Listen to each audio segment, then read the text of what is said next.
Hey, today on Tech Chat, we're going to play two games. Two games. What if I was wrong? And Deathbed. We're going to do these two games today. Be right back.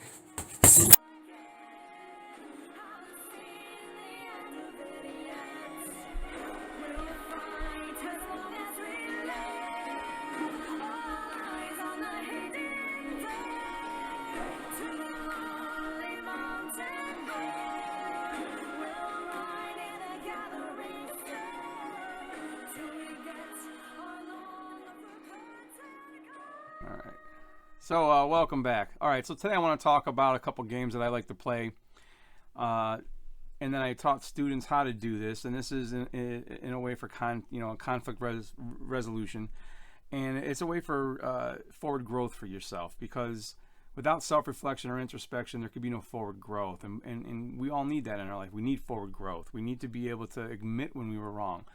You know, right now in the world we've got COVID-19 going on, we've got wars, we got all kinds of nonsense going on, and I really feel like it is an epidemic on huge proportions of people not being able to admit they were wrong. Their egos won't let them, and it's like death, you know, and it's hardwired into us. I mean, it goes back thousands of years. It's hardwired into us, because if we were wrong or seen as wrong to the village, it could mean exile, which would mean certain death. If we made a mistake and were wrong about something back then, you can get eaten. So we've been sort of hardwired to never want to be wrong, and often we are, or at least we contribute to something. So I'm not gonna. The game I want to play is even if you were somehow the victim of something, how are you wrong? And I'm talking about an argument. I don't want to make no mistake here. I'm not talking about if you were the victim of something, truly the victim of something. And and I'll digress for a quick second.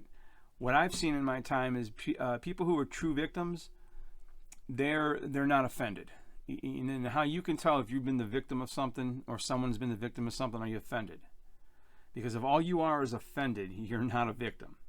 Victims need to get back, true victims. I'm talking victims of assault, victims of sexual crimes, victims of that nature, victims of burglary, victims of anything like that, of any type of crime against or true crime against natural law. Victims want to get their control back. It's a way you want to get your control back, and you feel like if you did something to contribute to that victimization, it's a way of having your control back. And it's not your fault if you were a true victim of something, okay? So I'm not talking about true victimization. I'm talking about the ego victimization. I'm talking about if you're offended, you're probably not really the victim, even though people get into arguments and then they seek to be seen as the victim in the argument, therefore right in the argument. And in my experiences, I've got two things going on. One, if you're dealing with a person and it's an argument, but the person is somebody who is somebody who's also dangerous, like if you're in danger because of this person, you then need to go ahead and put this person out of your life because they're truly toxic.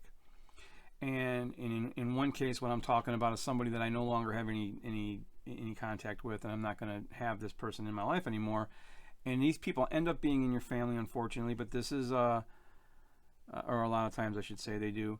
If you have somebody who has broken natural law, and assaulted people or dealt drugs in school zones, okay? I don't really care about people doing drugs, or dealing them, with pharmaceutical companies do it all the time legally. But, kids can't make informed consent, so you shouldn't be doing it in a school zone. You shouldn't be burglarizing somebody's home. The person I'm talking about is constantly being coercive and manipulating to people. This person never wants to admit they're wrong. Very toxic, and not toxic to me. This isn't my truth. It's the truth. Toxic to everybody. 1 minute they can be real charming and nice, and the next minute they're a complete idiot, and they're manipulative. And this individual they talked about getting a gun to protect some people. Has never had a job. There's no helping someone who can't help themselves or ever admit they're wrong. And I don't want to say this person is a narcissistic sociopath, but they may very well be. When you burglarize, steal, assault, and do these things, and then you talk about no actual threats, but talk about getting a gun during these times, and you probably aren't. I don't even want to get into it. That type of person, you're putting that person out of your life. Keep them out of your life. I'm not talking about that kind of a person. We all may have a person who's truly toxic. Not everyone you disagree with is going to be this, sociopathic narcissist that's just toxic. That's not. People are people, man. I'm not talking about a disagreement you have with somebody where you're offended. Okay, I'm talking about, in this case, putting someone out of your life who, as much as you really don't want to, you have no choice because they're actually dangerous. And that's where I'm at with one particular person. But then there's another person where I'm at with this other person, and it's my stepson. I've raised him since he was 10 years old, and we kind of have a falling out a couple years ago, and it's not nothing bad. We were just around each other at the holidays. It's not like we hate each other, not at all. I mean, we were cordial, but it's really easy for people's feelings to get hurt and people to concentrate on things from their perspective. And so what I wanted to do today is I wanted to address that, but I wanted to make it into, how was I actually wrong? So when you actually sit down and do this, you need to make a list. Make a list on how you were wrong. And when you do this, don't make this list, and I'm not talking about positive negatives or, other words, passive aggression. That's freaking bullshit. You want to talk about how you were really wrong. Okay, this is deep shadow work here. So, and this isn't easy to do. It's not. You have to be able to admit where you were actually, wait for it, wrong. Okay? And not in a way where it's, and I've seen this before, well, I was wrong to think that you were a better person. I was wrong to think that people's reaction would be better to the coronavirus. I was mistaken, and I was wrong to be mad at you for getting so upset. That's not actually admitting you actually did something wrong. Those are positive negatives, and you're trying to explain, I'm sorry you feel like that. Bullshit. You're not growing from that.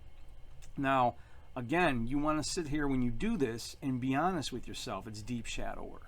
Okay? So how was I wrong in this particular instance? And I made a little list.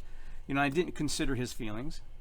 Okay? I absolutely did not consider his feelings. All I was concentrating on is the content of what he was saying and how I felt about that myself. So I didn't consider his feelings. He felt like I didn't appreciate his efforts to come over.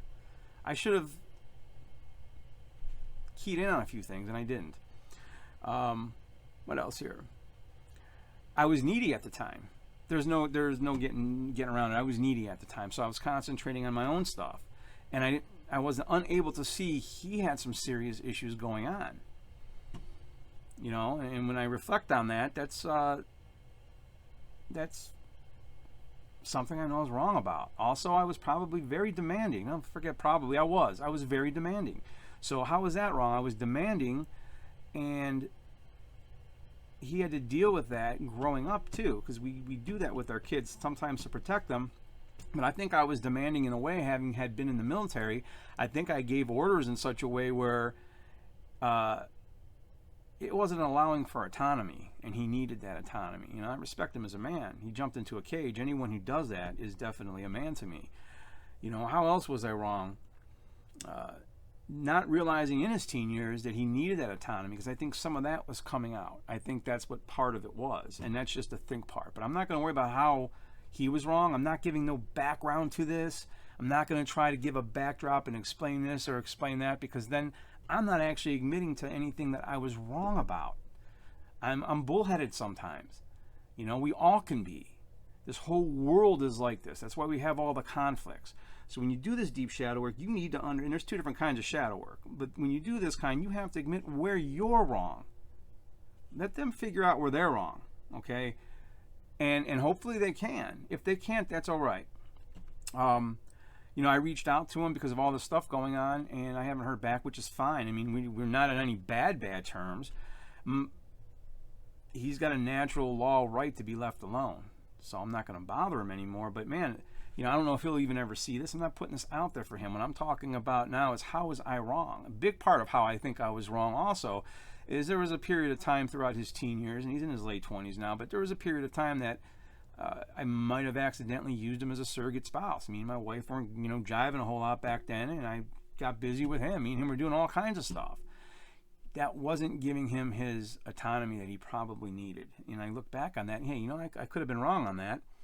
I definitely didn't recognize his problems. He had some serious problems going on at the time, and I was concentrating on the problems I had and what I needed help with, and didn't realize a lot of things.